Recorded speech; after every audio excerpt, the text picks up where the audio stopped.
साल 2022 आज हमेशा के लिए गुरूब हो जाएगा और नया साल 2023 का सूरज तुलू होगा।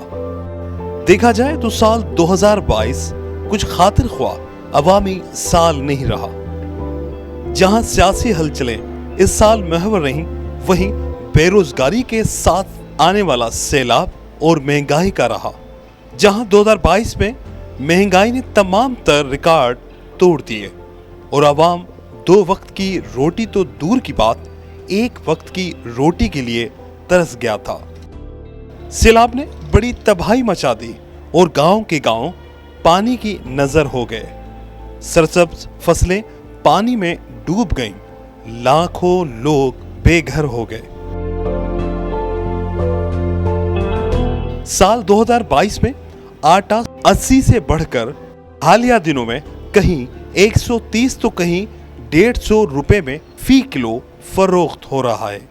साल 2022 में जहां महंगाई, सैलाब और बेरोजगारी के सबब लोग खुदकुशियां कर रहे थे, वहीं मसाइल में भी इजाफा अरूज पर रहा। चोरी डकैती की वारदातों में भी इजाफा देखने में आया। अवाम के फिलाह और बहबूद की बात करने वाले हुक्मरानों ने अवाम को भूख, अफलास और परेशानियों के समंदर में धकेल दिया। कोई उनका पुरसाने हाल न रहा।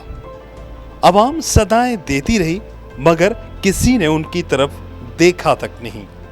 साल 2022 अवाम के लिए खातिर ख्वाह खुशियां तो ना ला सका, मगर महंगाई, बेरोजगारी से सताई हुई अवाम की साल 2023 से बहुत उम्मीदें वाबस्ता हैं और अल्लाह पाक करे ये साल अवाम का साल साबित हो, जहां बेरोजगारी कम और महंगाई का जिन कैद हो जाए, ताकि अवाम को सुकून मयस्सर आ सके।